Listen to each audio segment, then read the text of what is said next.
Très bien, les gars. Alors, voici ce qui se passe aujourd'hui. Turning Point USA a publié une déclaration, en fait plusieurs déclarations. D'une part, ils disent que la raison pour laquelle Mikey McCoy est parti aussi rapidement après que Charlie ait été blessé, c'est parce que Charlie lui-même a dit à Mikey de le faire. D'une manière ou d'une autre, Charlie a implanté dans l'esprit de Mikey McCoy exactement ce qu'il devait faire dans cette situation. Vous y croyez, vous? Si quelqu'un y croit, j'aimerais le savoir parce que dans ce cas, j'ai quelque chose à vous dire. Je ne voulais pas le dire comme ça, mais en fait, je suis une princesse nigériane. Je suis actuellement bloquée sur une île. Je vais avoir besoin que vous m'envoyiez les détails de votre carte bancaire tout de suite pour que je puisse rentrer chez moi. Et si vous le faites, je vous transférerai $1 million dès que je serai de retour dans mon royaume. Frank Turek est également ajouté à l'équation. Il me dit, ainsi qu'à d'autres théoriciens du complot, de nous taire à moins d'avoir des preuves. D'accord, Frank, défi relevé. Apprenons encore quelques faits aujourd'hui. Enfin, au cas où vous l'auriez manqué pendant mon absence, ils ont infiltré notre club de lecture. Notre club de lecture est devenu viral. Mon seul endroit sûr, je n'avais qu'un seul espace sécurisé et c'était mon club de lecture. Et maintenant, les sionistes sont là et ils disent, vous l'avez deviné, que je deviens folle. Bienvenue à nouveau sur Candace.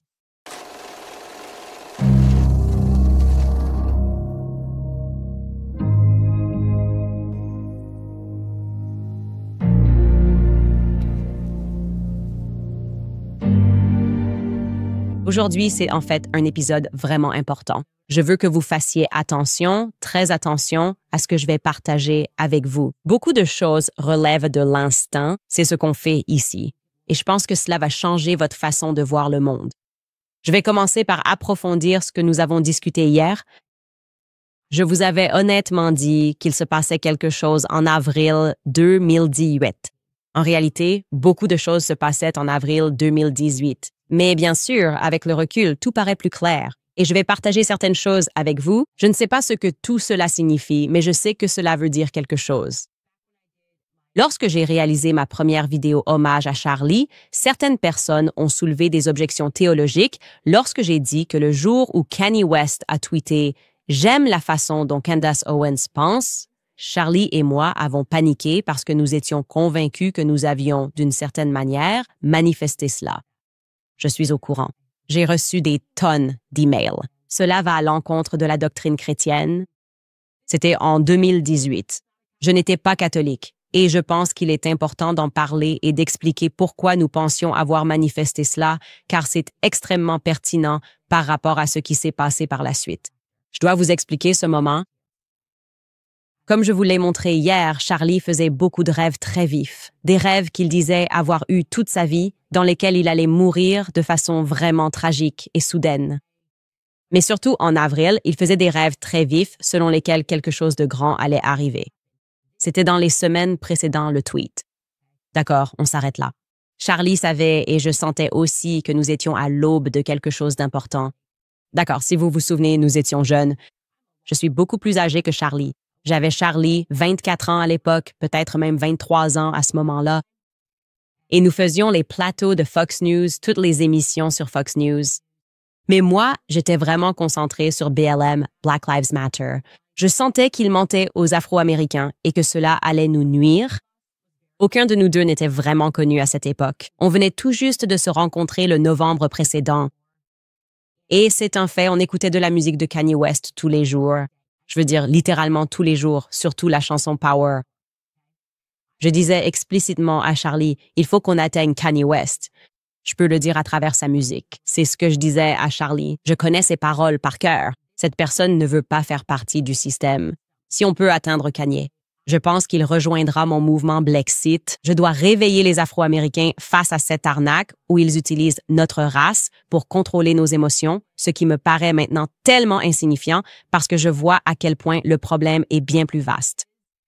Mais je savais juste que Kanye West ne faisait pas partie de la simulation, pour ainsi dire. Et que la chanson Power, comme l'a dit Kanye, est un cri de guerre pour se surpasser soi-même à cause des paroles. Et j'ai ce vieux message que je vais te montrer de la part de Charlie. C'était le 13 avril 2018. Voilà ce que je lui ai dit, juste pour que tu puisses ressentir un peu l'ambiance de ce qui se passait. J'ai dit, Yo, Kanye West écrit un livre de philosophie intitulé Break the Simulation. On a besoin de lui, Charlie. Il est Blexit à fond. Et Charlie a répondu, j'adore Kanye. C'est mon frère d'âme. Je trouverai un moyen de le contacter. Je te promets. Il le faut absolument. C'est fou de regarder ça et de réaliser qu'il est sur le point de nous tweeter, de me tweeter. Il y avait donc cette montée incroyable et on ressentait cette énergie palpable, un changement presque dont on ne cessait de parler dans tous les messages. On disait « il se passe quelque chose en avril, il se passe quelque chose ». Et puis, le 16 avril, Mike Cernovich, vous le connaissez peut-être, il fait une série de tweets sans avoir parlé ni à moi ni à Charlie de ce que nous ressentions, disant qu'il parlait à beaucoup de ses amis qui sentaient qu'il y avait une sorte de changement d'énergie, un changement d'énergie en cours. Alors imaginez-nous, on se dit, quoi? Il se passe vraiment quelque chose ici. Comment Mike Cernovich peut-il tweeter cette série de tweets complètement au hasard? Ça m'a choqué. Alors j'ai envoyé ces tweets à Charlie. Je vais vous montrer ça. Maintenant, ce sont des tweets de Mike Cernovich. Il a depuis supprimé ses tweets, mais vous pouvez lui demander. Il a écrit un changement d'énergie, c'est Mike Cernovich qui parle, un changement d'énergie qui stupéfie les consciences élevées. Les gens, ça ne veut pas dire que c'est mauvais. Cela signifie simplement que c'est cosmique. Un paradigme est en train de changer. Il se passe quelque chose et le fait que les gens se mettent en colère contre moi montre ce changement. Pourquoi s'en soucier? L'énergie se manifeste de différentes manières. Il continue en disant plusieurs personnes à haute conscience à qui j'ai parlé m'ont dit indépendamment qu'elles ressentaient un changement d'énergie. Il se passe quelque chose. C'est arrivé il y a 2 ou 3 semaines. Je ne parle pas de politique ou d'élection. C'est bien plus vaste. Changement d'énergie. J'ai vu ça et j'en ai fait une capture d'écran. J'ai aussi envoyé les tweets à Charlie sans faire d'autres captures d'écran. Et j'ai dit, Charlie, c'est quoi ce bordel? J'avais vraiment un sale langage en 2018 en parcourant ces tweets. Je m'en suis rendu compte. Je ne jure presque plus, voire plus du tout, maintenant. Et puis Charlie a dit, ouais, nous l'avons ressenti aussi. Tu te souviens? Je te l'avais dit. Les rêves sont devenus plus sombres. Encore une fois, je dresse ici un tableau de ce qui se passait. On va aller plus en profondeur sur ce qui s'est passé. La veille du jour où Kanye West nous a tweeté, encore une fois, nous sommes toujours en avril. Nous sommes le 20 avril, le soir avant que Kanye West me tweete. Charlie m'envoie un message et il me dit « Je suis en train de courir, j'écoute Kanye West à fond et on est sur le point de vivre quelque chose de grand. C'est notre moment. Je vais te montrer ce tweet, la veille au soir. J'écoute Kanye et je cours dans mes rues. Es-tu prêt pour la guerre qui arrive? On va se battre. On va gagner. Ils vont perdre. » J'ai dit, c'est tellement excitant. C'est notre moment. Il a dit oui. Et puis, le lendemain matin, comme vous pouvez le voir, je me suis réveillée avec la nouvelle des tweets. Et j'ai dit, s'il te plaît, décroche parce que je tremblais. Et puis Charlie a répondu, je suis en train de péter un câble. Quand je vous ai dit, il fallait être là, on était certain d'avoir manifesté ça. C'était un peu flippant, c'est le mot juste. On était en train de paniquer, on se disait, comment est-ce possible? Comment savions-nous ce qui se passe en ce moment dans le monde? Et oui, Kanye a envoyé ce tweet désormais célèbre. J'adore la façon dont Candace Owens pense. Je veux que vous le sachiez. Tout a changé pour Charlie et moi en un clin d'œil à ce moment-là. Et rétrospectivement, rien ne serait plus jamais pareil. C'était en effet un changement de paradigme. Je vous ai mentionné hier que je me souviens que nous avons tous les deux regardé Scott Adams. Je ne savais pas qui il était à l'époque. Encore une fois, j'étais très novice et je ne suis pas quelqu'un de particulièrement politique, donc je ne savais pas qui était Scott Adams, mais je me souviens très bien de l'avoir vu dessiner sur un tableau et expliquer à ses nombreux abonnés que quelque chose de bien plus grand venait de se produire et que les gens devaient prêter attention à ce tweet pour des raisons presque cosmiques. Écoutons à ce que Scott Adams a dit ce jour-là. Qu'a-t-il tweeté? Il a tweeté « J'aime la façon de penser de Candace Owens ». 7 mots. Et en 7 mots, il a déchiré la réalité. Parce que Kanye est censé être ici. Et Candace est censé être par ici. Et ils ne sont jamais censés dire que l'autre a dit quelque chose, n'est-ce pas? D'accord? Cela ne devrait pas arriver. Mais Kanye l'a fait quand même. Kanye sait que l'histoire ne se répète pas. Il n'est pas prisonnier de son esprit. Il sait que le problème n'est pas la solution. Quoi que vous puissiez dire sur les opinions politiques de Kanye, et je ne sais même pas quoi, quelles seraient ses opinions politiques préférées? Je ne sais même pas pour quel parti il se présenterait s'il se présentait à la présidence à ce stade.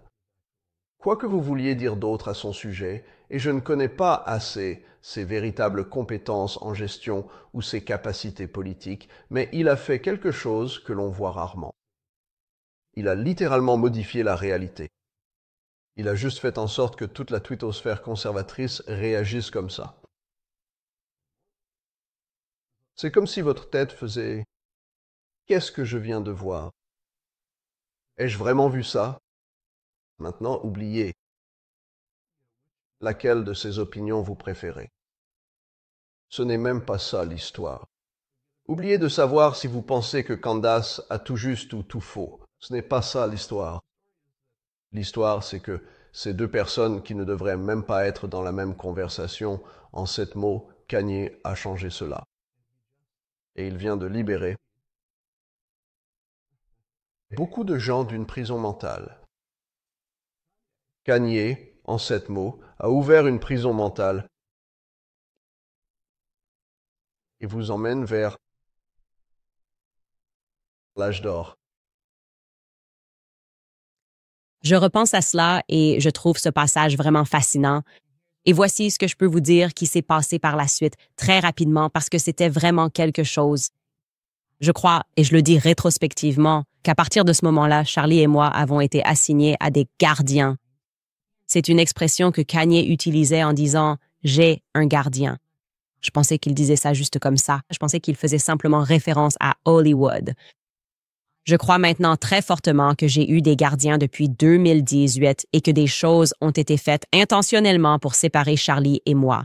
Maintenant, je vais vous raconter comment je m'en souviens, sans ordre particulier. D'accord. J'ai répondu à Kanye sur Twitter et j'ai dit « S'il te plaît, accepte de nous rencontrer ». Et avant que je puisse avoir des nouvelles directes de l'équipe de Kanye, j'ai entendu parler de David Horowitz du Freedom Center. C'est lui qui m'a invité pour la première fois, quand je devenais virale sur YouTube, à prendre la parole lors de sa conférence. Vous devez aussi savoir qu'il est le père d'Andreessen Horowitz, celui que bébé Netanyahou insiste pour qu'il soit ou le beau-père de. Il veut que Andreessen Horowitz fasse partie de ce groupe qui rachète TikTok parce que, et c'est pertinent, il pense que c'est important pour la guerre psychologique à l'avenir. C'est pertinent.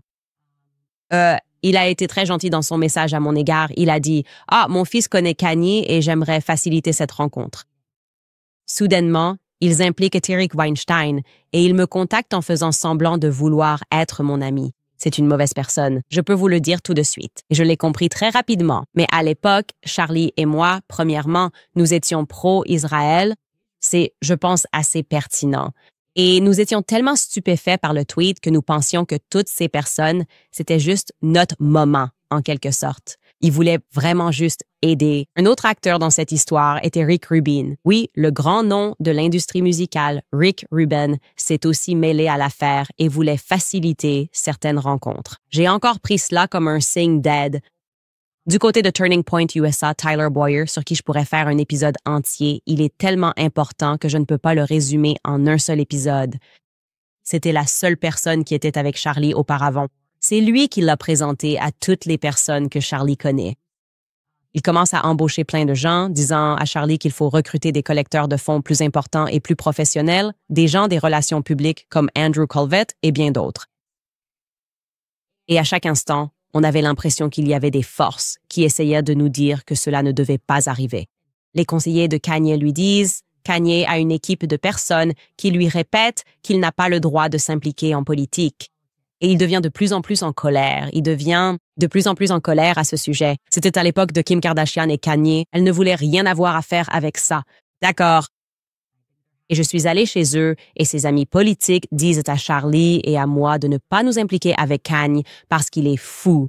Vous êtes sur une trajectoire, ne parlez pas à Kanye. Ça va vous retomber dessus. Et moi, je disais non, c'est notre rêve. Nous voulons qu'il fasse partie de Black Seat. C'est exactement ce que nous voulions. Au même moment, j'ai ressenti, et tu as entendu cette histoire de nombreuses fois. Charlie l'a raconté. Je l'ai raconté aussi. Sorti de nulle part, j'ai ressenti un appel spirituel qui me disait qu'il fallait que j'aille au Royaume-Uni. Charlie et moi n'avions absolument aucune raison professionnelle d'aller au Royaume-Uni. Il n'y avait aucune raison d'aller au Royaume-Uni. Rien ne s'y passait. J'ai les messages. Je disais à Charlie, on devrait aller au Royaume-Uni. Je ne sais pas pourquoi. Je prends la Bible. Il faut qu'on aille au Royaume-Uni. Il faut qu'on aille au Royaume-Uni.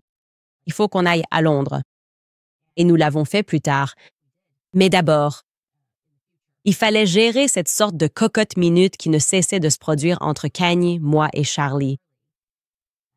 C'était en octobre, après que Kanye m'a aidé à commencer à concevoir le logo de Blexit, que la cocotte minute de Kanye est devenue trop chaude.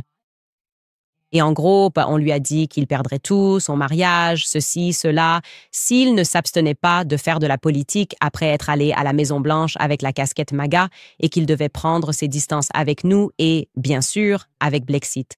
Et il a craqué. Je veux dire, vous vous souvenez tous de ce gros titre. Je vous ramène en 2018. Kanye West prend ses distances avec Blexit et Trump. Il dit « On m'a utilisé pour diffuser des messages ». Kanye n'a jamais écrit cette déclaration. C'est l'un de ses conseillers qui l'a fait, mais il a dit « Mes yeux sont maintenant grands ouverts et je me rends compte qu'on m'a utilisé pour diffuser des messages auxquels je ne crois pas. Je prends mes distances avec la politique et je me concentre entièrement sur la créativité. » Maintenant, ce n'était pas l'interprétation la plus honnête des choses, et j'y repense. Et je suis tellement reconnaissante d'avoir appelé Mike Cernovich et de lui avoir dit « Pourquoi Kanye fait-il ça? Pourquoi dit-il ça? » J'ai des photos de lui debout au-dessus du gars, le guidant sur ce qu'il trouvait cool avec le logo. Je devrais les publier? Et Cernovich m'a donné un très bon conseil et m'a dit « Ne le fais pas, tu n'as aucune idée de ce qu'il traverse. » Et je suis reconnaissante envers Cernovich pour cela parce que je sais maintenant ce que Kanye traversait et à quoi ressemble cette pression quand ils s'en prennent à ta famille et à tout ce que tu as. Et c'est comme, il suffit que tu désavoues ceci ou cela et tout redeviendra normal. Donc oui, Kanye, je comprends totalement. Ça a parfaitement du sens pour moi. Pourquoi t'as dû dire ça? Bref, je pense que j'ai été sauvée. Avec le recul, je pense que j'ai été sauvée par ce drôle d'appel qui m'a obligée à aller au Royaume-Uni. Je me rends compte maintenant que c'était une anomalie inattendue. Mon mari, la façon dont je l'ai rencontré, ce voyage imprévu qui n'était sur l'agenda de personne. Personne ne l'organisait. J'ai dit à Charlie de trouver un rendez-vous avec quelqu'un, de faire avancer les choses. Je dois être au Royaume-Uni. Je me dis juste que quelque chose de bien arrivera si on va au Royaume-Uni. Et c'est assez beau que les personnes que Charlie a contactées en disant « Pouvez-vous organiser n'importe quel événement où Candace et moi pourrions intervenir ?» étaient John et Irina Mapin, les seuls donateurs qui ont écrit cette magnifique lettre qui a eu un impact sur le monde. De vrais amis de Charlie qui se sont levés et ont dit que ce que fait Turning Point USA est mal. Donc oui, nous avons eu un événement et évidemment, c'est là que j'ai vu mon mari pour la première fois et je vous ai dit la vérité. Je l'ai regardé. Et tout le monde me demande « Pourquoi t'es-tu fiancée après 18 jours? » Je n'ai jamais... C'est inexplicable. Je l'ai regardé et j'ai eu l'impression de le connaître déjà. Et c'était exactement comme ressentir un soupir de soulagement. C'était comme un soupir de soulagement. Je me suis dit, c'est lui, il faut que j'aille avec lui. 2 mois plus tard, et avec cet événement à Londres bien derrière nous, c'était en décembre que j'ai rencontré mon mari, que j'ai convaincu Charlie, pris sa carte de crédit et réservé les vols. John et Irina ont rendu l'événement possible. 2 mois plus tard, en février, quelque chose de vraiment étrange s'est produit. Quelqu'un, et je crois que c'était quelqu'un de chez BuzzFeed, a découpé un extrait vidéo de la partie questions-réponses de cet événement au Royaume-Uni. C'était, encore une fois, plus de 2 mois plus tard. Et ils ont supprimé la question qui m'avait été posée. Vous vous souviendrez du scandale. Ce que je m'apprête à vous raconter à ce sujet est fou. Et encore une fois, j'étais naïve, donc je ne comprenais pas pourquoi, tout à coup, ils partageaient un extrait en disant que je justifiais Hitler. Adolf Hitler tuant des Juifs. Une personne m'a demandé « Candice, tu te décris comme une nationaliste. » C'est parfois un terme péjoratif parce que les gens n'aiment pas le mot nationalisme. Et j'ai répondu en disant « Eh bien, c'est parce qu'il l'attribue à tort à Adolf Hitler, alors qu'il n'était pas un nationaliste. Je n'ai même pas du tout mentionné les Juifs. » Je vais en fait vous montrer ce que j'ai dit. Et j'étais debout à côté de Charlie quand je l'ai dit, ce qui est important. Écoutez bien. Oui, je suis d'accord. En fait, je n'ai absolument aucun problème avec le mot nationalisme. Je pense que la définition est dénaturée par des élitistes qui veulent, en réalité, le globalisme. Le globalisme, c'est ce que je ne veux pas. Donc, quand on pense à chaque fois qu'on dit nationalisme, la première chose à laquelle les gens pensent, du moins en Amérique, c'est à Hitler. Vous savez, il était un national-socialiste. Mais si Hitler avait simplement voulu rendre l'Allemagne grande et faire en sorte que tout fonctionne bien, d'accord, très bien. Le problème, c'est qu'il avait des ambitions au-delà de l'Allemagne. Il voulait mondialiser, que tous soient allemands, parlent allemand, voient les choses différemment. Pour moi, ce n'est pas ça, le nationalisme. En réfléchissant à comment cela pourrait mal tourner à l'avenir, je n'ai pas de problème avec le nationalisme. Vraiment, je n'en ai pas. Je pense que c'est acceptable.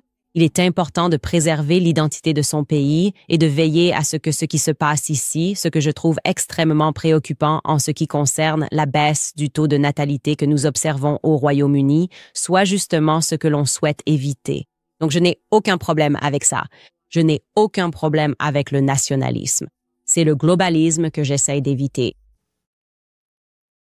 Je sais maintenant que ces campagnes en ligne sont inorganiques et qu'il s'agissait d'une attaque ciblée. Ils ont extrait la vidéo, puis beaucoup ont publié des articles disant que je soutenais Hitler et que j'avais dit que si Hitler avait juste voulu rendre sa grandeur à l'Allemagne, alors d'accord, pas de problème. Très bien. Encore une fois, aucun contexte. Et c'était comme une attaque sévère de la culture de l'annulation, disant que je soutenais le meurtre des Juifs pendant l'Holocauste. C'était insensé. Encore une fois, Charlie et moi étions très nouveaux et c'était vraiment effrayant. Nous l'étions. On était un peu en train d'atteindre un sommet et on se demandait pourquoi les gens veulent-ils nous détruire? On ne comprenait pas ce qui se passait. Et en même temps, le Centre Simon Wiesenthal, et ça c'est encore un autre aspect intéressant de cette histoire, a publié un communiqué contre mes propos. Le Centre Simon Wiesenthal, c'est un peu l'organisme officiel, les gens de la Shoah, et cette fille soutient évidemment Hitler. C'était lourd. C'était vraiment très lourd. Et j'en ris avec le recul parce que je croyais que tout cela était réel. Je n'avais pas compris qu'il s'agissait d'une sorte de matrice de personnes qui voulaient séparer Charlie et moi. C'est ce qu'ils voulaient en faire. Ils voulaient lui mettre la pression pour que les donateurs disent « Hé, elle soutient Hitler ». Ça donnait une très mauvaise image. Ensuite, ils me trouvaient brisée, effrayée, bouleversée, disant « Je ne comprends pas comment Joshua peut penser que je soutiendrais Hitler ». Et c'est ce que je disais. Et il s'est passé quelque chose d'incroyable. Malgré tout ça, la main qui s'est tendue vers moi pour m'offrir un travail, c'était PragerU. PragerU m'a proposé un emploi, c'était au début de 2019. Et c'était comme « Hé, on sait que tu ne crois pas à ces choses-là. » Et à l'époque, je pensais qu'ils étaient simplement amicaux. Je ne sais plus quoi penser maintenant. Marissa Strait, la PDG, n'a jamais hésité à dire aux gens qu'elle est, tu sais, dans les forces de défense israéliennes, IDF. Elle a travaillé dans le renseignement au sein de l'IDF en Israël. Et moi, j'ai accepté le poste chez eux et Charlie et moi, on continuait à grimper ensemble, mais on travaillait aussi séparément en même temps. On continuait à faire les campus et les tournées universitaires, mais j'étais officiellement employée par PragerU. Et l'une des premières choses qui s'est produite, presque comme si c'était « on peut te sauver, mais voici ce que tu dois faire », c'est que Marissa m'a emmenée au Centre Simon Wiesenthal. Et encore une fois, j'étais tellement reconnaissant. Je me disais « à qui dois-je présenter mes excuses pour qu'ils sachent que je ne déteste pas les Juifs ?» Voilà ce qui s'est passé. Je vous le dis, c'est ce qui s'est passé en 2019. Et il y avait une sorte de personnage qui ressemblait à un grand rabbin. Et lui et elle parlaient en hébreu. Je n'ai pas compris un mot de ce qui a été dit devant moi. Et puis nous sommes partis et tout allait bien. Ma réputation a été temporairement rétablie. Pendant toute cette période, par la suite, je faisais mon émission. Je crois que mon premier épisode avec PragerU était en mars. Charlie continuait de grimper. Turning Point USA, comme vous le savez, est devenu un mastodonte. Je me souviens avoir pris la parole lors de leur conférence et avoir dit qu'il fonctionnait désormais comme une opération militaire. C'était d'une efficacité redoutable, toujours à l'heure. C'était tactique. Et je ne réalisais pas à ce moment-là à quel point cette réflexion allait s'avérer prémonitoire. Parce que, comme vous le savez, en vieillissant, je me suis de plus en plus intéressée à la généalogie, On commence vraiment à reconnaître certains schémas quand on regarde qui sont les pères des gens, qui étaient leurs grands-pères, qui étaient leurs arrière-grands-pères. Et ce qui m'a le plus surpris à propos de Charlie et de Turning Point USA, c'est le nombre de personnages issus du milieu militaire qui l'entouraient. Même le 10 septembre, il y avait des gens qui étaient à l'hôpital, n'est-ce pas? Jetons simplement un coup d'œil au tableau que nous avons préparé. Et nous n'en sommes qu'à une phase précoce, mais c'est tout de même intéressant. D'accord, nous avons Frank Turek. Et Frank Turek, si on veut passer en revue tout ça, nous avons Andrew Colvett, Rob McCoy, Mikey McCoy, Tyler Boyer. Allons-y étape par étape. Commençons par Frank Turek. Si nous avons cette fiche, et Frank Turek, encore une fois, il a toujours été honnête, ancien officier de la marine américaine. Puis il s'est tourné vers l'apologétique chrétienne. Il a 2 fils qui sont dans l'armée, qui pilotent des avions, ainsi que le conjoint de l'un de ses fils qui est aussi dans l'armée. Encore une fois, il n'a jamais menti à ce sujet. Andrew Colvett, au fait, si vous ne le saviez pas, moi non plus, je ne savais pas. Je ne pense pas que Charlie le savait, certainement pas quand Tyler l'a amené ou quand il a été embauché. Son frère, le capitaine Kurt Colvett, est dans l'armée. Son cousin, le capitaine Robert Colvett, occupe un poste élevé dans l'armée. Donc, c'est intéressant. Très intéressant pour moi, en tout cas, parce que je me dis simplement, oh, c'est le genre de choses dont je n'étais pas au courant. Je pensais qu'il était juste un gars des relations publiques, quelqu'un qui travaillait dans les RP, et qu'il a été trouvé et que les choses ont avancé. Évidemment, Rob McCoy, un autre pasteur, un pasteur avec un solide passé militaire, le pasteur Rob McCoy, son père était capitaine de la marine, Roy Edgar McCoy. Mais aussi, et c'est assez choquant, son père était également chef d'état-major adjoint pour la guerre psychologique dans la marine. La guerre psychologique, c'est le cœur du sujet. Et cette trajectoire devient de plus en plus intéressante pour moi. Je pense que nous avons cet extrait d'un journaliste d'investigation nommé George Webb qui parle un peu plus de Rob. Et évidemment, il s'agit de la famille de Mikey McCoy. Écoutez bien. McCoy a effectivement ce passé militaire étrange. Il a effectivement ce côté étrange, apparemment en plaçant son fils là-dedans et en guidant la main pour ce nouveau réveil apostolique. Il fait partie du NAR. Il est en quelque sorte le moteur du NAR.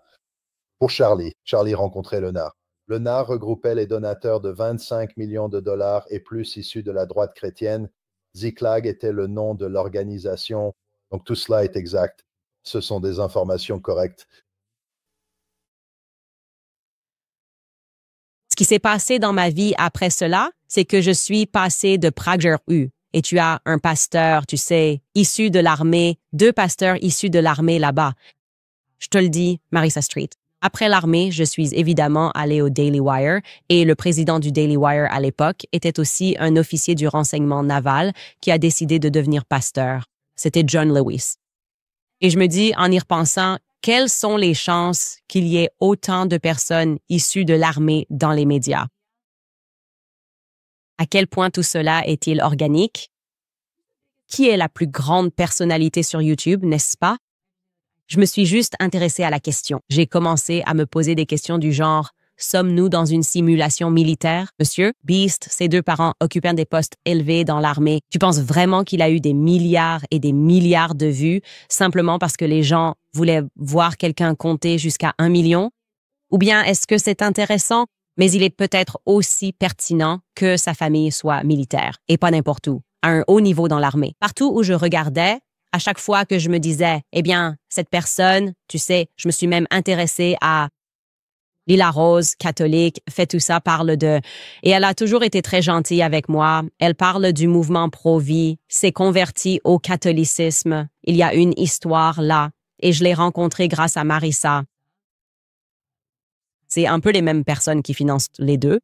Et c'était assez intéressant, comme quand je voyais Lila s'engager dans l'attaque contre Christ roi ou essayer de rationaliser pourquoi on ne devrait pas dire Christ roi tout le temps. Et elle était un peu la seule catholique à faire ça. Et là, je me suis vraiment intéressée à elle quand elle m'a envoyé un message à propos d'Andrew Tate. Et elle avait invité dans son émission l'un des avocats des accusatrices d'Andrew Tate. Et je me suis dit, ça n'a rien à voir avec le mouvement pro-vie. Qu'est-ce que tu fais? Je lui ai demandé. Elle a répondu et cette femme m'a attaqué, moi et Tucker Carlson. J'ai dit, c'est bizarre. C'est un peu aléatoire quand même. Tu es censé être la personne pro-vie. Et tu parles à Andrew Colvett. La partie à ce procès, tu parles à son avocat. Pourquoi dans ton émission? Pourquoi est-ce que c'est ton émission qu'elle choisirait en premier? Pourquoi elle ne va pas sur CNN ou Fox News, par exemple? Et j'ai regardé, et bien sûr, oui, il y a du militaire partout en arrière-plan. Et je me dis, est-ce qu'il y a quelque chose qui n'est pas militaire? Je regarde Barry Weiss et je me renseigne sur son grand-père. Et il y a une histoire incroyable. Une bombe a été lancée sur sa maison. Et je crois que c'était à Philadelphie ou quelque part par là, ou peut-être que c'était à Pittsburgh et c'est lié au casino. Je veux dire, tout devient vraiment dingue quand tu te rends compte que tout le monde est d'une façon ou d'une autre lié à Raytheon, non? Monsieur? Beast, ils sont tous liés à Raytheon d'une manière ou d'une autre. Et je trouve ça intéressant. Et il y a encore plus, au fait. J'en suis encore au début de mes recherches ici et il y a beaucoup plus que je vais vous présenter. Mais je pense que nous pouvons tous reconnaître qu'on nous a menti à propos du 30 juin, non? Je sais pertinemment que le coup de Charlie n'a pas été détruit. Il n'a certainement pas été détruit. Et si je mens, poursuivez-moi pour diffamation et vous découvrirez exactement comment je le sais. C'est ce qui rend le tweet d'Andrew Colvett expliquant la conversation avec le chirurgien particulièrement intéressant. Vous vous souvenez, il a dit « Oh !» et le chirurgien a dit « Eh bien, j'aurais pu abattre un orignal et oh, mais le coup de Charlie, c'est l'homme d'acier. » Et les gens ont justement dit que ce n'est pas le rôle du chirurgien. C'est plutôt le travail des experts en médecine légale de dire cela. Le médecin légiste serait la bonne personne pour dire ça. Au fait, qui était le médecin légiste? Qui étaient les médecins? Et y avait-il une chance qu'il soit militaire? Y a-t-il une chance qu'il soit militaire? Je me pose juste la question. Voici ce que j'ai découvert préliminairement. La réponse est oui, d'accord? Le médecin qui a soigné Charlie était le docteur Lee Trotter. Et concernant le docteur Lee Trotter, a effectué son internat sur la base aérienne. Droite. Il a terminé son internat au centre médical de l'armée de l'air Keesler, dans le Mississippi. D'après ce que je vois, il est peut-être dans l'armée de l'air. Je ne peux pas le confirmer, mais il y a une personne du même nom, âge, description, vivant au même endroit, qui fait bien partie de l'armée de l'air. Et il est aussi, de fait, pilote. Cela permettrait donc de retracer son parcours militaire. C'est intéressant. Le médecin légiste, le docteur J. Durasmith Amaro, qui aurait été la personne appropriée avec qui avoir cette conversation, et aussi quelqu'un que Charlie m'a dit dans mon rêve que je devrais surveiller. Elle est major dans l'armée. Elle vient aussi d'une grande entreprise. Elle fait partie de la famille Erickson, la famille Erickson-Boyd. La société, c'est sa famille. Elle dit aux gens qu'elle est une descendante directe de Leif Erikson. Cela nous amène à des histoires de francs-maçons suédois, d'accord? Et je suis sûr, vraiment certain qu'elle est une Erickson. Je suis 1000% certain qu'elle est une Erickson. Elle est aussi maintenant lesbienne et je me demande pourquoi vient-elle d'être nommée major dans l'armée? Pourquoi avait-il besoin de cette femme? Pourquoi des gens faisaient-ils des recherches sur ces médecins et sur ce médecin légiste en particulier? Qu'est-ce qui se passe? Il y a encore plus. Il y a bien plus que je n'ai pas abordé, mais je vous dresse un tableau. Je pense que le complexe militaro-industriel dont Eisenhower nous avait mis en garde, le complexe militaro-industriel qui a assassiné JFK pour conserver le pouvoir, a créé une façade. Une façade de réalité pour nous, et ce n'est pas la vérité, n'est-ce pas? Nous sommes sous un voile. Je pense que ces entreprises, les personnes placées à la tête de ces entreprises et qu'on nous présente comme des génies ou comme ayant simplement beaucoup de succès, comme Monsieur Beast, ce sont des opérations militaires, c'est ce que je veux vous faire comprendre. Alors soyez-en conscients. Je pense que ce complexe militaro-industriel a eu beaucoup d'acteurs. Nous avons des acteurs de niveau militaire, dont certains, je pense, étaient présents lorsque Charlie a été abattu. Un comportement étrange, vraiment étrange de la part de certaines personnes. Les premières personnes à être arrêtées, il était difficile de trouver un étudiant qui ait parlé à un média grand public ce jour-là. Il y a quelque chose qui ne va pas.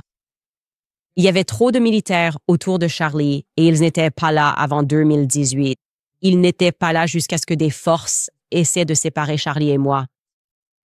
J'avais à cœur de partager cela avec vous parce que je pense que cela vous aidera. Quand vous commencez à regarder les choses et à évaluer les gens, et qu'on vous dit que c'est un génie, puis que vous apprenez qu'ils ont, je ne sais pas, un contrat avec le département de la Défense. Il pourrait bien être un excellent acteur militaire destiné à diriger une entreprise, parce que si nous levions tous les yeux et réalisions que l'armée possède tout, et possède peut-être tout, et contrôle tout depuis qu'ils ont abattu JFK, eh bien, ce ne serait pas une bonne chose pour nous de le savoir, n'est-ce pas? Et nous ne le savons pas. Nous ne le savons pas vraiment, mais moi, je le sais un peu. Enfin, il y a quelque chose d'intéressant dont j'étais un peu hésitant à parler, mais je vais le faire. J'étais hésitant à en parler parce que je ne voulais pas que cela donne lieu à 1000 théories du complot qui sont tout simplement fausses. Mais ça m'intéresse et, encore une fois, je veux vous mettre en garde. Ne perdez pas le contrôle. En fait, je veux des informations parce qu'il se pourrait qu'il y ait quelque chose qui m'échappe. Je ne viens pas du domaine médical. D'accord. Mais le 10 septembre, par la suite, alors que nous faisions ces épisodes, nous avons reçu une avalanche de témoignages de personnes nous disant que Charlie n'était pas à l'hôpital Timpanogos, mais à l'hôpital UVU.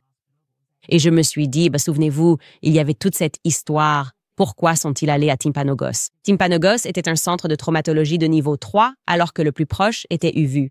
Nous n'avons jamais vraiment compris pourquoi l'ambulance n'était pas là, alors que la loi l'exigeait. Ils montent dans cette voiture. Nous ne savons pas vraiment. Quand je dis que nous ne savons pas, je veux dire que nous n'avons aucune vidéo ni aucun indice du trajet ou de l'arrivée à Timpanogos.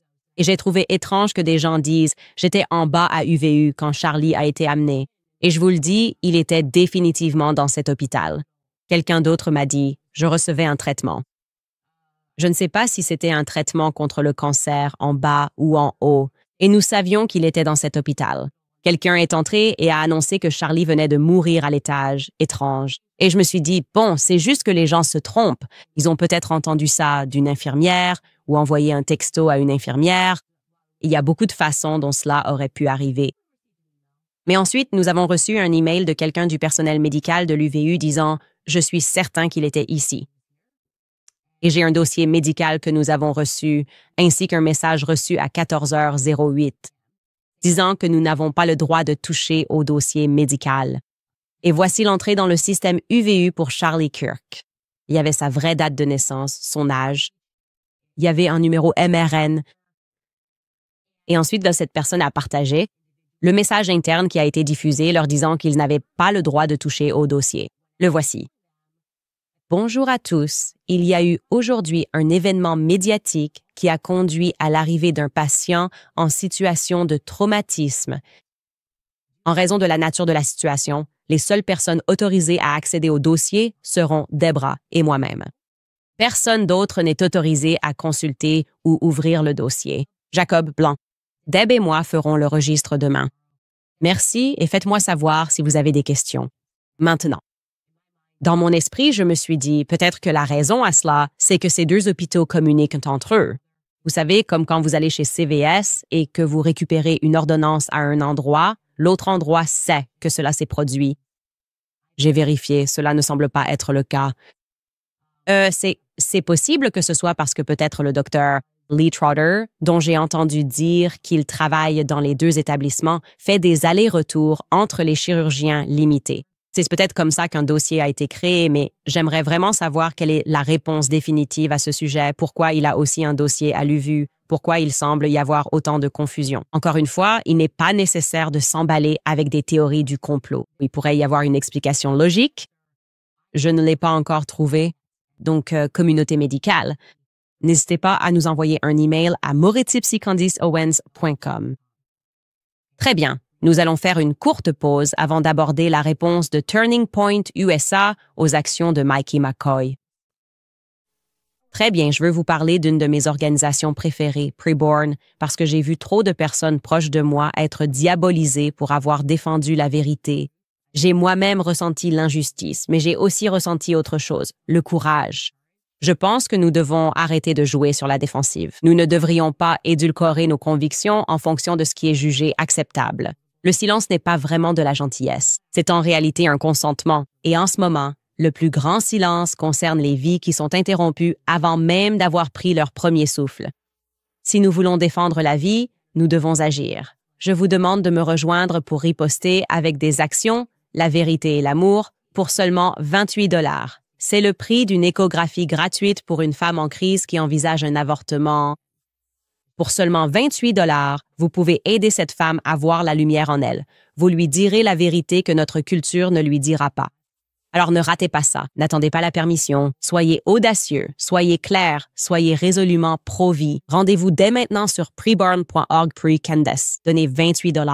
Vous pouvez même donner 10 fois plus si vous le pouvez. C'est la ligne de conduite que nous devons, à mon avis, adopter. Nous devons défendre la vérité, ce qui est juste, sauver des vies de l'avortement et rester ferme dans l'Évangile. Encore une fois, c'est preborn.org Candice qui propose une échographie.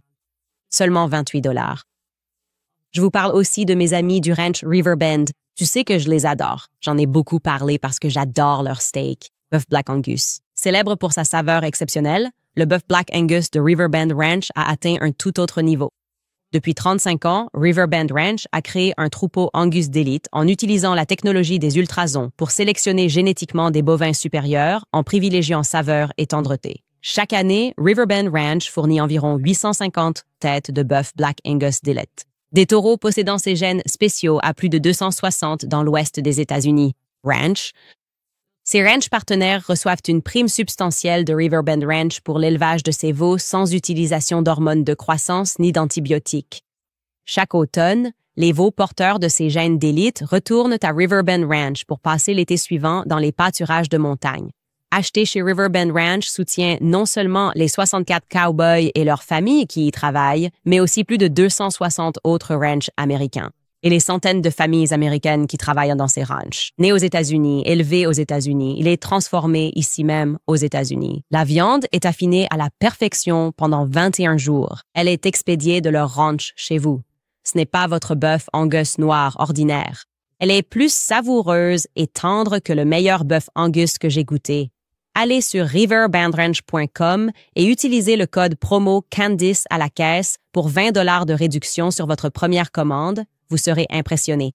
Alors, rendez-vous sur riverbendranch.com et utilisez le code promo Candice lors du paiement. Je veux parler de PDS Debt, car la dette des cartes de crédit n'est pas un accident. C'est un système fait pour garder les Américains à terre. Les banques en profitent, les créanciers gagnent, les familles perdent. Chaque appel, chaque frais, chaque piège à taux élevé rappelle que le jeu est truqué.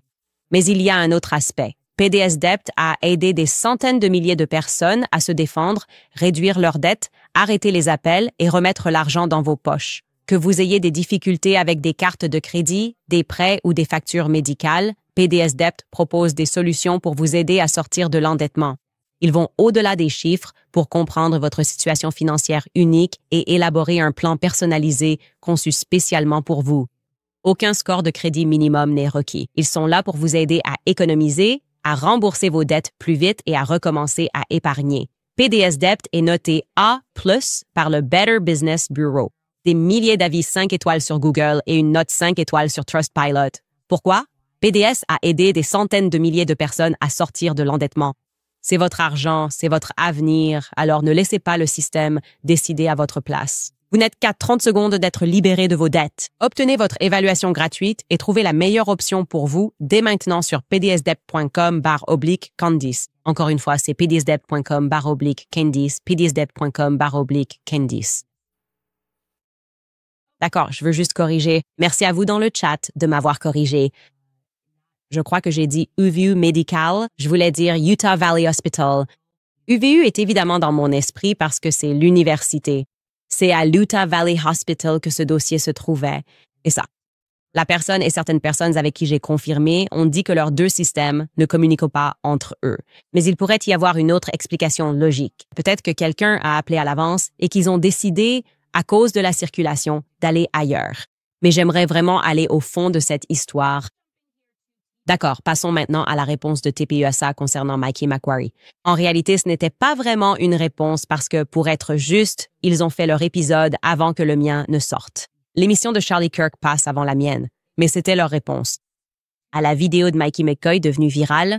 Donc, ce n'était pas une réponse à moi, mais plutôt une réponse aux personnes qui avaient mis cela en avant, qui avaient découvert cela pendant le week-end, comme James Lee, Ian Carroll, Sam Parker. Et voici ce qu'Andrew Colvett avait à dire. Il va nous dire que Mickey a reçu pour consigne de faire cela en cas d'urgence de ce type de la part de, vous l'avez deviné, Charlie Kirk. Écoutez bien. Voici le dernier point que je veux souligner. Parce que Charlie m'avait donné des instructions similaires au fil des années. Il disait que si jamais il m'arrive quelque chose, tu appelles Erika, c'est l'autre chose. Et il a tellement martelé cela dans la tête de Mikey que lorsque ce moment de traumatisme est arrivé, il s'est retourné et il savait qu'il devait le faire. D'ailleurs, dernier point, car cela fait partie des allégations dans la vidéo ici, ils prétendent qu'il était immédiatement au téléphone. Ce n'était pas le cas. Il prenait des vidéos pour les réseaux sociaux qu'il envoyait sur notre groupe de discussion et que nous mettions ensuite sur les réseaux sociaux de Charlie pendant l'événement pour que vous puissiez voir la foule arriver ou ses interactions. Et nous n'en étions qu'à la deuxième question de cet événement. Il envoyait encore tout ça sur tous les chats nécessaires, comme à chaque événement. Il se retourne et c'était tellement assourdissant, d'après ce qu'on m'a dit. Tu le saurais mieux que moi, mais c'est ce qu'on m'a rapporté. C'était tellement assourdissant et il était tellement sous le choc. Il a mis ses doigts dans ses oreilles, mais son téléphone était toujours dans sa main. Il s'éloigne et il ne marche même pas. Parce que les gens parlent de ça. La situation, c'est que on avait une zone délimitée, tu sais, donc tu pouvais avoir un accès contrôlé. Toutes les personnes, quand ça s'est produit, ont compris qu'il fallait partir avant qu'on se fasse tirer dessus. Et donc, il y avait un petit passage étroit où, je pense, ce n'est pas vraiment marché. C'est que tout le monde doit ralentir pour passer par ce petit point d'étranglement pour sortir de la zone. D'accord. Ailleurs, ils disent qu'en gros, il n'était pas au téléphone. Il se bouchait les oreilles. D'accord.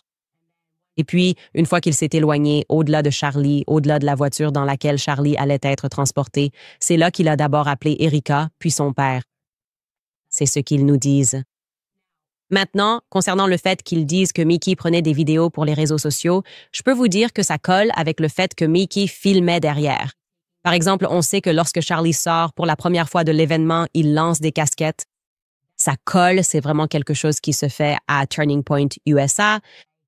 Tu suis la personne pour avoir des images des coulisses. Avant que Mikey McCoy ne le fasse, je demandais à Savannah de le faire. C'était Sarah Schmartenberger. Et ils font ça. Ils aiment filmer les réactions en coulisses. Mais dans cette vidéo en particulier, il ne se tient pas à un endroit où l'on peut voir Charlie poser une question. Donc cette partie ne colle pas. D'accord. Mikey ne se tient pas sur le côté de Charlie. Il est derrière. Donc si tu dis quoi? Plutôt, on est censé le voir. Le meilleur endroit pour se placer si tu veux filmer Charlie en train de poser une question, c'est là où tu peux voir à la fois Charlie et la personne qui pose la question. Et ce n'est tout simplement pas là où il se trouve. Donc cette excuse n'a pas de sens pour moi. Maintenant, peut-être qu'il dit qu'il était dans Mike. Il était là quand il lançait des casquettes et il était là en train d'essayer d'envoyer des vidéos ensuite, une fois que les choses ont commencé. Tout cela est possible. Je ne sais pas. Concernant le fait qu'il mette ses mains sur ses oreilles, ça me paraît tout à fait plausible que si tu entends un coup de feu pour la première fois, tu vas naturellement faire ça, non? Ça a plutôt du sens. Tu vas te demander qu'est-ce que c'était, peut-être? Et puis je pense que, normalement, tu te baisserais.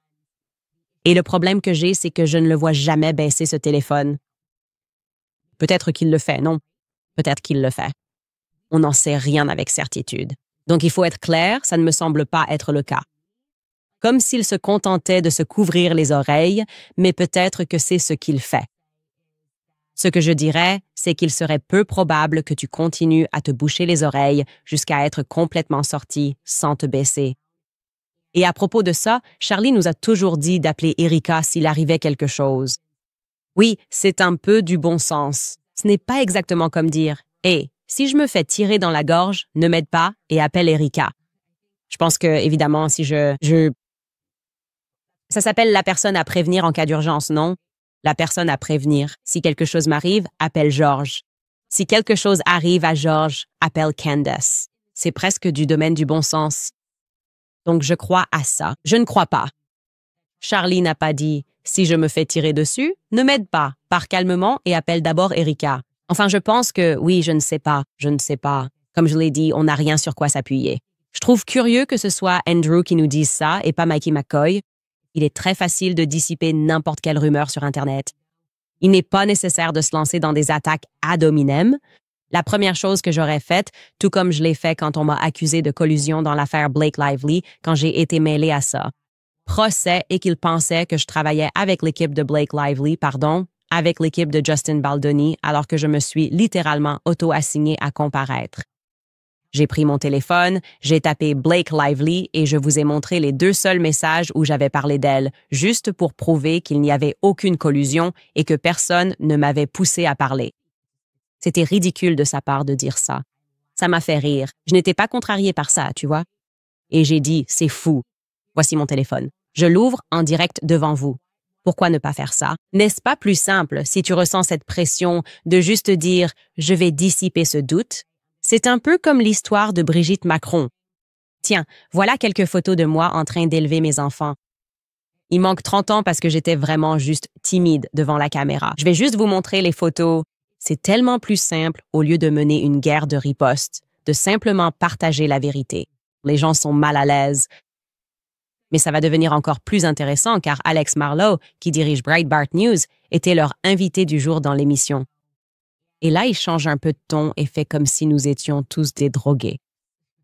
On plane juste sur des théories du complot. Écoutez ça. Il y a une suggestion en ligne selon laquelle Mikey, le chef de cabinet de Charlie, l'une des personnes les plus sincères que vous puissiez rencontrer, brillant, chrétien, gentil avec tout le monde qu'il a rencontré dans sa vie, incapable de faire du mal à une mouche, ferait partie d'un complot pour assassiner Charlie. C'est ce qui se passe. C'est ignoble. C'est absolument ignoble. Qui ferait ça? Quel genre d'individu ferait ça juste pour créer du contenu, pensez-vous? Ou bien y a-t-il autre chose? Quel est le... Je ne sais pas. Je pense qu'une grande partie de cet état d'esprit s'auto-alimente. Sarah. C'est un peu addictif, de la même manière que beaucoup de choses que sur les réseaux sociaux sont addictives, ou comme, honnêtement, quelque chose comme la pornographie peut l'être, ou autre chose du genre. Ils deviennent vraiment... Ils ressentent presque un certain plaisir, comme une montée d'adrénaline à l'idée de faire quelque chose d'audacieux ou de provoquant. Donc ça, c'est clairement une opération psychologique. Et parce qu'on lit sur Sigmund Freud, il te pose un diagnostic. Quand ils ne veulent pas que tu t'intéresses à quelque chose, ils te diagnostiquent. Donc là, il se dit, oh là là, est-ce qu'ils font juste ça pour créer du contenu? Est-ce que ces gens sont comparables à des toxicomanes, dit-il? Ils sont juste défoncés à la théorie du complot. Ils te manipulent psychologiquement et ensuite ils te diagnostiquent. Donc, on vient tous de voir Charlie mourir. On était en train d'avoir une réaction parfaitement rationnelle en voyant ça, puis en observant la réaction étrange de ses collègues, ou plutôt leur absence de réaction, eux qui veulent juste notre argent, non? Et qui demandent après Susie Wiles. Je sais que c'est la partie la plus folle de toute cette histoire pour moi. C'était comme, pourquoi Susie Wiles? Je sais, ça paraît vraiment bizarre, comme un choix étrange qu'elle fasse l'éloge funèbre. Mais oui, et pas peut-être ses parents. Peut-être qu'ils ne vous l'aiment pas. En fait, c'était des gens assez discrets. Mais tout cela arrive et on a une réaction naturelle, c'est-à-dire qu'on se sent alarmé, on se sent méfiant. Et eux disent, oh, tu es un drogué. Tu sais quoi? Je comprends. Tu aimes un peu le porno, c'est ton truc. Tu es dans le délire du porno? Je comprends. Non, je comprends. Si tu veux regarder du porno toute la journée, tu veux regarder du porno toute la journée. Ça, mes amis, c'est une opération psychologique. Préparez-vous à résister à cela. Oui, nous posons des questions. Non, nous ne sommes pas comme les gens qui regardent de la pornographie toute la journée. Et non, nous ne sommes pas en train de planer là-dessus. On va planer. Quand on découvrira ce qui s'est réellement passé, ça va nous donner l'impression de planer, non? Ce sera cette sensation d'euphorie naturelle que nous ressentirons lorsque nous aurons enfin résolu ce qui est arrivé à Charlie Kirk. Permettez-moi donc de vous répondre à cela, Alex Marlow. Faites attention, car je vais faire votre généalogie. Vous ne voulez pas que je fasse ça. Prudent. Nous avons ensuite Frank Turek, qui, à mon avis, se livre au même genre d'actes de manipulation psychologique. Et il défend Mikey McCoy. Je crois que c'est dans sa propre émission. Voici ce qu'il avait à dire. Il y a une différence entre une possibilité et une preuve d'une possibilité. Vous pouvez spéculer sur tout ce que vous voulez, mais à moins d'avoir des preuves, taisez-vous, d'accord? Parce que tout ce que vous faites, c'est semer la discorde entre les frères, ce qui est quelque chose que le Seigneur déteste. Si vous voulez présenter une possibilité et dire, eh bien, cela pourrait être vrai, d'accord, cela pourrait être vrai, mais n'accusez pas les gens de faire quelque chose pour lequel vous n'avez aucune preuve. J'ai entendu aujourd'hui Je suppose que je ne l'avais pas vue moi-même, mais j'ai entendu aujourd'hui qu'elle jugeait des gens qui n'agissaient pas de la bonne manière.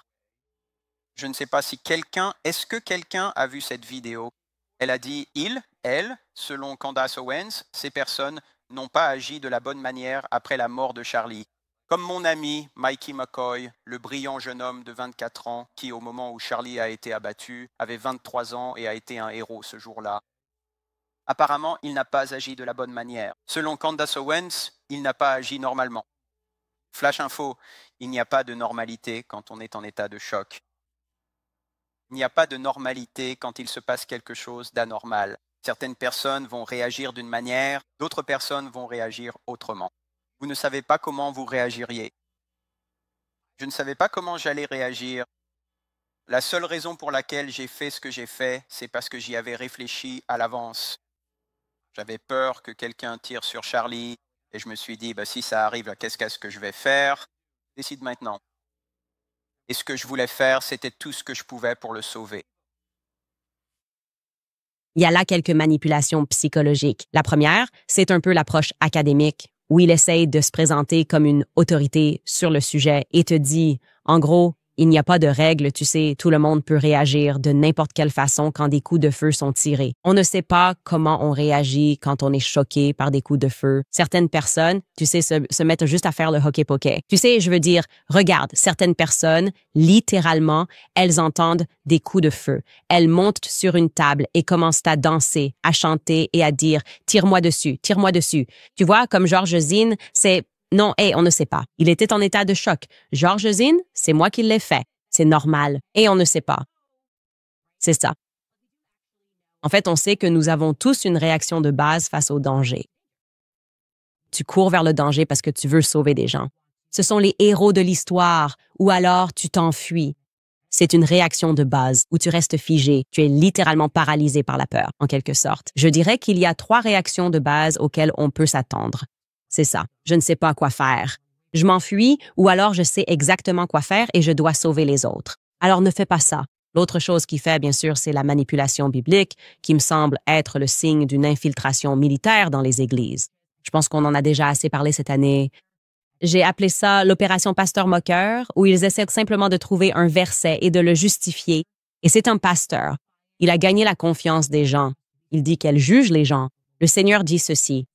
Le Seigneur dit qu'elle ne devrait pas se pencher sur la question de la confiance. Le Seigneur dit, elle ne devrait pas poser de questions. Le Seigneur pense que les gens devraient juste se taire, non?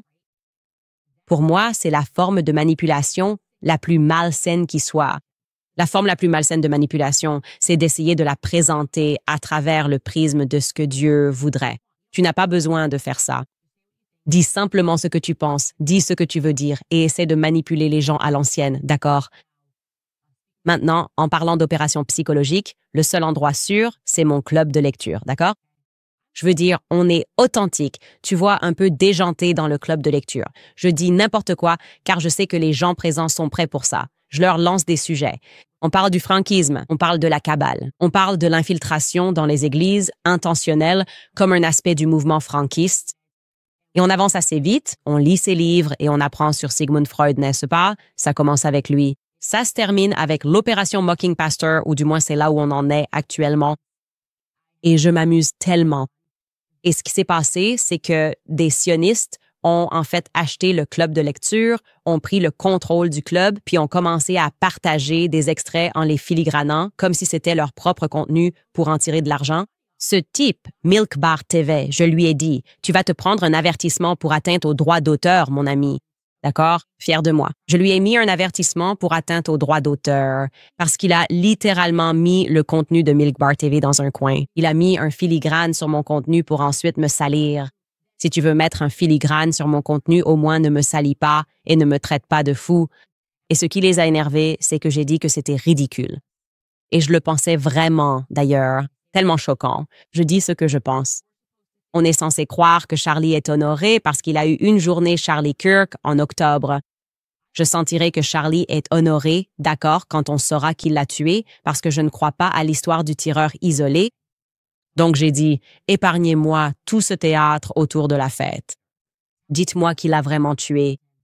Et c'est un C'est une manœuvre fédérale typique, d'ailleurs, de tuer quelqu'un comme Martin Luther King ou JFK, puis de leur donner un jour férié. On leur donne un boulevard. C'est ce que j'ai dit. Je l'aurais dit hors du club, mais ils ont coupé le passage et voulu le sortir de son contexte. Mais on n'est pas en 2018, et je ne découvre pas vos méthodes. Ces extraits sortis de leur contexte n'ont plus le même impact. Les gens sont éveillés. Ils savent ce qui se passe ici. Ils voient ce que vous faites. Et puis, il a pleuré d'ailleurs quand il a reçu un avertissement pour atteinte aux droits d'auteur. Je n'en revenais pas. Parlons de littéralement. Pleurer pendant que tu attaques quelqu'un d'autre. Comme si tu avais volé mon contenu. Tu t'es fait prendre en train de voler mon contenu et d'essayer d'en tirer de l'argent. Et ensuite, il tweet « Candace Owens a signalé mon compte. C'est Nathan Livingston. J'ai essayé de voler et elle ne m'a pas laissé faire. Pourquoi essaie-t-elle de me faire taire? Pourquoi ne veut-elle pas me laisser voler? Tu peux payer pour un accès.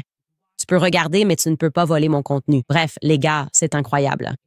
Je trouve que c'est vraiment incroyable que notre club de lecture ait été infiltré. On va devoir être plus prudent là-dedans. Je plaisante. Je ne le serai pas. Je serai tout aussi déjantée et que d'habitude dans le club de lecture. Enfin, il faut qu'on parle de Brigitte Macron parce que je pense que tout le monde en a vraiment marre qu'elle mente sur le fait d'être née avec un pénis. Ce n'est pas ma faute, d'accord? Si vous n'avez pas, au fait, regardé la série Becoming Brigitte, et si vous appréciez ce que je fais avec la série sur Charlie Kirk, retournez la regarder. C'est pareil. J'ai dit la vérité et les gens étaient contrariés, puis la série est devenue virale. Par les gens, je parle des médias.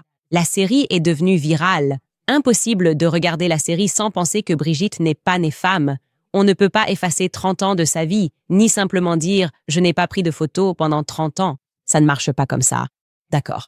C'est vraiment le niveau le plus bas à atteindre pour dissiper les rumeurs. Et est-ce qu'on peut avoir des photos de ton jour de mariage? Tu sais, des photos de toi avec ta famille, et pas seulement des photos qui nous ont été données par une femme qui, littéralement, est poursuivie pour avoir falsifié des photos. On a genre 4 photos de toute une vie. Et oui, je me fais poursuivre en justice parce que c'est l'étape logique suivante. Vous poursuivez les gens en justice pour avoir dit la vérité afin de leur faire peur. Et tout est lié d'ailleurs. On parle de qui est réellement Brigitte, des familles auxquelles Brigitte est liée, du fait qu'Emmanuel Macron est en réalité, tout comme l'État d'Israël, une création des Rothschild, on parle du complexe militaro-industriel et on parle de la Kabbale. La Kabbale est en grande partie la raison de cette poussée culturelle vers le transgenrisme. Nous approfondirons ce sujet dans le club de lecture qui prend une tournure un peu plus théologique. Mais c'est une série très importante. Et en gros, ce qui s'est passé cette semaine, c'est que des gens qui n'avaient même pas regardé la série se sont dit « OK, j'en ai vu assez. Brigitte Macron pleure parce qu'elle ne sait pas. » Brigitte ne sait pas pourquoi, mais sur les formulaires fiscaux français, Brigitte est inscrite comme Jean-Michel et enregistrée comme un homme. Ils essaient donc de mentir et de faire croire au public qu'ils pensent que cela a été fait par une équipe de pirates informatiques. D'accord? Des pirates informatiques qu'ils n'ont pas arrêtés. D'accord? Qui? Quel pirate? Cela s'est passé il y a des années. Non, c'est quelqu'un qui travaillait pour elle qui a dit « Oh, c'est bizarre. Genre, je suis connecté à ton compte en ce moment. » Et vous êtes enregistré comme un type nommé Jean-Michel. C'est Brumès, un fonctionnaire du gouvernement, qui a fait ça. Il a fait la révélation et il a raconté comment Brigitte a été stupéfaite d'apprendre que son nom légal avait été, entre guillemets, changé lorsqu'elle s'est connectée à son compte fiscal personnel. Nous avons été complètement surpris, a déclaré M. Brumès. Ah, d'accord, donc on est censé croire le gouvernement que Brigitte contrôle, soit dit en passant. Cette personne, Bromé, travaille avec le couple depuis 2017. Et on est censé croire qu'un hacker allait prendre le risque de pirater le président de la France. Le gouvernement, il fallait que ce soit le gouvernement, a décidé de pirater le gouvernement et de seulement changer le nom. Si tu prends le risque de commettre ce genre d'infraction, qui est quand même une infraction pénale, autant prendre l'argent. Au moins, dis qu'ils ont effacé 2 millions de dollars, c'était un piratage fou, une petite blague à la fin. Mais non, ils voulaient juste pirater et risquer des poursuites pénales pour changer ton nom en Jean-Michel il y a longtemps, à une époque où cette histoire n'était même pas virale. Franchement, c'est complètement ridicule. D'accord. Tu es né Jean-Michel Trognot. Tu as fait ta transition et tu as été placé dans cette position de pouvoir. Et je ne comprends pas pourquoi il ferait ça. Il s'en est sorti après avoir offensé Emmanuel quand il avait 14 ans, une infraction sexuelle. Et tu t'en es pris à lui, enfin, c'était un enfant à mes yeux, aux yeux de tout le monde, un gamin de 14 ans. Tu as un adulte de 40 ans qui s'en prend à lui. Et maintenant, tu fais comme si tu étais la victime. D'accord. C'est un peu fou. On commence à en avoir marre. Tu ne peux pas continuer à faire comme si tout te tombait dessus. Présente juste quelques photos. Arrête de faire semblant de présenter des preuves génétiques lors de l'audience contre moi. Tu ne me poursuis même pas pour avoir dit que tu étais né homme. Tu me poursuis pour cette affirmation. Pour avoir dit que tu as volé l'identité de ta sœur pour faire ta transition. C'est pour ça que tu me poursuis, parmi beaucoup d'autres choses qui sont ridicules. Et tu n'as jamais présenté de preuves génétiques parce que tu n'es même pas arrivé à ce stade de l'audience. En fait, nous n'avons atteint aucun stade. C'est comme des allers-retours, des réponses du tac au tac, des modifications de dossiers.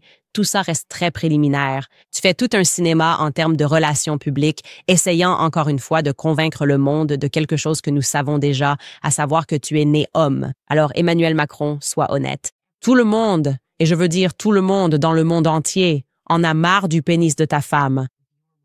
On va faire une petite pause et lire quelques-uns de vos commentaires. Très bien, j'interviens ici pour vous parler de Comet AI parce que combien de temps passons-nous sur le web? Combien de temps passons-nous à cliquer en ligne, à chercher, à faire défiler, à taper? Il y a tellement d'onglets. Ça fait beaucoup, non? Il existe maintenant un nouveau navigateur web avec l'IA de Perplexity appelé Comet qui change la donne. Vous pouvez interagir avec votre navigateur. Utiliser Comet, c'est comme avoir un assistant personnel dans votre navigateur web qui peut vraiment faire des choses pour vous sur Internet, pas seulement donner des réponses. Vous pouvez demander à Comet de cliquer, taper, chercher ou faire défiler. Imaginons que votre ami vient d'avoir un bébé. Comet peut chercher sur Internet les meilleurs cadeaux pour maman et bébé, puis passer la commande. Cela vous fait gagner du temps sans manquer l'occasion de montrer à quelqu'un que vous pensez à lui. Comet peut faire du shopping, réserver des restaurants, organiser des voyages, résumer des articles ou vidéos, envoyer des emails, planifier des réunions. Il y a bien d'autres choses pour vous faciliter la vie. Alors, allez-y et reprenez le contrôle de votre temps en ligne. Téléchargez Comet, le nouveau navigateur web de Perplexity, et laissez-le travailler pour vous. Et pas l'inverse. Découvrez-le sur PPLX.ai Candice. Encore une fois, c'est pplx.ai alias Candice. Par ailleurs, je voulais vous parler de Tax Network USA, car vous pourriez faire partie de ceux qui doivent des impôts en retard. Vous n'avez pas encore déposé votre déclaration de revenus. La date limite du 15 octobre est officiellement passée. Si vous avez oublié de demander une prolongation, si vous n'avez pas rassemblé tous vos documents ou effectué des paiements estimés, l'IRS pourrait bientôt vous cibler. Nous le savons tous. Ils peuvent saisir une partie de votre salaire, geler vos comptes bancaires ou même confisquer vos biens. Il existe une aide avec Tax Network USA, un cabinet fiscal national qui a permis aux contribuables d'économiser plus d'1 milliard de dollars de dettes fiscales. Ils ont déposé des centaines de milliers de déclarations de revenus et aidé des milliers à réduire leurs charges fiscales, et ils peuvent aussi vous aider. Visitez tnusa.com/Candace ou appelez le 1-800-958-1000 pour une consultation gratuite. En un appel, les experts de Tax Network USA vous guideront à travers quelques questions pour voir combien vous pouvez économiser. Agissez maintenant avant qu'il ne soit trop tard. Visitez tenusa.com/Candace ou appelez le 1-809-58-1000. Et je vous parle toujours de Nemi Skincare. Je ne vais pas arrêter de vous en parler. Pendant des années, on a eu l'impression que l'industrie de la beauté nous avait convaincus qu'il fallait toutes ces formules complexes pour avoir une peau saine. Et cela ne pourrait pas être plus éloigné de la vérité. La clé d'une peau saine, ce sont des routines de soins simples. C'est pourquoi je m'intéresse autant à Nemi Skincare. Nemi fait quelque chose de radical. Ils ont construit l'une de leurs gammes les plus populaires autour de l'un des ingrédients les plus riches en nutriments et les plus biodisponibles au monde, le suif de bœuf nourri à l'herbe. Le suif est un secret ancestral traditionnel. Sa composition est très similaire à celle des huiles naturelles de notre peau, donc votre peau le reconnaît. Ce n'est pas un revêtement chimique, mais une vraie source de nutrition. Nemi propose 2 produits au suif à connaître. Tout d'abord, votre hydratation quotidienne. Il y a la Sunshine Tallow Cream. C'est votre crème hydratante essentielle. Légère, elle s'absorbe vite et ne laisse pas de sensation grasse. Elle contient de l'aloe vera apaisant et de l'huile de jojoba. Parfaite pour le visage et le corps, elle crée une barrière cutanée résistante contre les agressions du quotidien. Pour les zones à problème, c'est-à-dire la peau très sèche ou craquelée, il propose le Buzzen Tallow Balm. C'est un baume ultra riche qui utilise du suif et de la cire d'abeille pour créer une barrière protectrice. Il hydrate et protège la peau des agressions extérieures pour se régénérer. C'est le soin de la peau tel qu'il devrait être, simple, pur et d'une efficacité remarquable. On met l'accent sur des ingrédients bénéfiques pour la peau fabriqués aux États-Unis. Si vous souhaitez commander, rendez-vous sur nimiskincare.com, découvrez leur gamme de serviettes et utilisez mon code Candice10 lors du paiement pour 10% de réduction sur votre commande. C'est nimiskincare.com. Très bien, premier commentaire. KP écrit mon exemplaire de Make Him a Sandwich est arrivé aujourd'hui. Merci, Candice. Merci de m'aider à naviguer dans ma vie de maman au foyer. Merci de m'avoir aidé à retrouver la foi. Et merci d'avoir lutté pour Charlie. J'adore ce commentaire. Et oui, préparez-lui un sandwich. Je suis tellement fière de ce livre. Merci de me mentionner lorsque vous l'aurez reçu. Je suis vraiment ravie quand vous me mentionnez dans le livre, car c'était vraiment un travail fait avec amour. Comme je l'ai dit, j'ai écrit chaque mot de ceci et je l'ai fait en dehors de la matrice. Il n'y a donc pas de maison d'édition. Qui est impliqué? Aucune grande maison d'édition comme Simon & Schuster n'est concernée. Nous avons décidé d'auto-éditer et nous avons en fait utilisé un imprimeur catholique extraordinaire pour réaliser cela. Donc j'en suis fière. Groovin with Christ écrit « J'adore que tu portes la médaille miraculeuse. Vivre dans la vérité de Dieu, c'est comme la sérénité sous stéroïdes. Que Dieu te bénisse. » Au fait, j'aurais dû le mentionner, vous pouvez acheter ce livre sur makehimasandwich.com, makehimasandwich.com si vous voulez savoir où le trouver. Et oui, cela aide aussi l'imprimeur catholique de livres. Qui a travaillé avec nous sur ce projet. Ils étaient, comme je l'ai dit, formidables. John Diamond écrit « Candace, bon retour. Tu nous as manqué. Bien sûr, tu te remets à jour sur l'actualité. Laisse-moi résumer. Tout est toujours aussi faux et superficiel. S'il te plaît, fais un gros câlin à ton mari et à tes enfants de notre part. Ce sont eux qui te soutiennent chaque jour. Heureusement qu'ils sont là. Ils sont formidables. Et c'est grâce à ma famille que, sincèrement, je sais que j'ai été sauvée parce que j'ai eu la confiance d'être davantage moi-même quand j'ai épousé George. Et il m'a soutenue à travers tout, même quand je n'avais jamais l'opinion à la mode. Et bien sûr, cela a eu un impact sur sa propre relation avec le monde qu'il connaissait. Je veux dire, mon mari réfléchit à ça. Mon mari travaillait avec lui avant. Il faisait des dons, par exemple, aux Amis d'Israël quand il était au Royaume-Uni. Et il m'a épousée.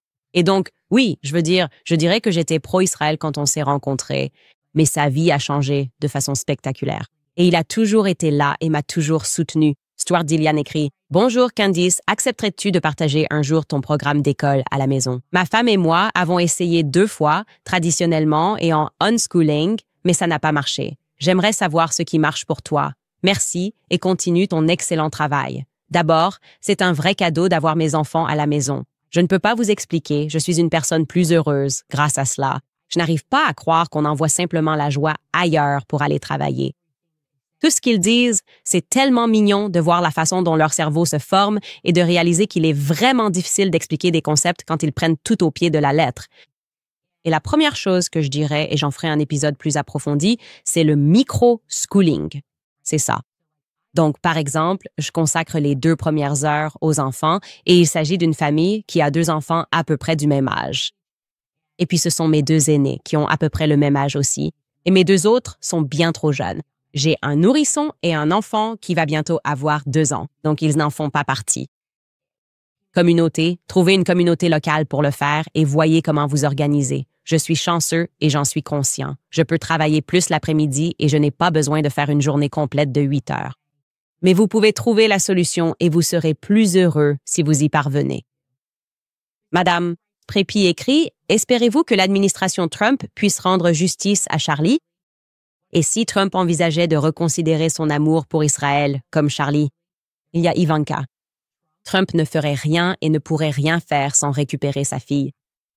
Non, en fait, je n'ai aucun espoir du tout.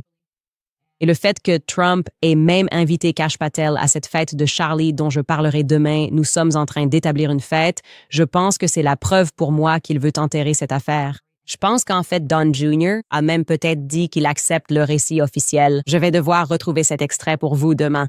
Je n'ai absolument aucun espoir. Et je ne crois pas qu'il remette en question son amour pour Israël. Myriam Adelson lui a donné 100 millions de dollars et elle a été très claire. Les 100 millions de dollars signifiaient qu'il leur permettrait d'annexer non pas Gaza, mais la Cisjordanie. Alors tous ces bavardages du genre « Oh, ce serait aller trop loin. Non, blablabla. » Il a donné son accord préalable et il va respecter cet accord. Voilà mon point de vue. Quelqu'un a demandé « Avez-vous vérifié les antécédents d'Yann Carroll? » Non. Je vais bientôt faire sa généalogie. Merci. Merci beaucoup pour cela. RN Explorer écrit « Ceux qui cachent la vérité feraient mieux d'espérer que Candace ne soit pas enceinte d'un garçon en ce moment. Je me tiens du côté de la vérité avec Charlie et Candace. C'est tellement vrai, tu me connais. Je veux faire des bêtises de quartier avec mes amis quand je suis enceinte d'un garçon. J'en ai besoin toute la journée, tous les jours. Beck Build écrit « Bravo Candice, je prie pour ta sécurité et que la prophétie de Charlie disant que tu mèneras ce mouvement à la victoire t'apporte plus de force.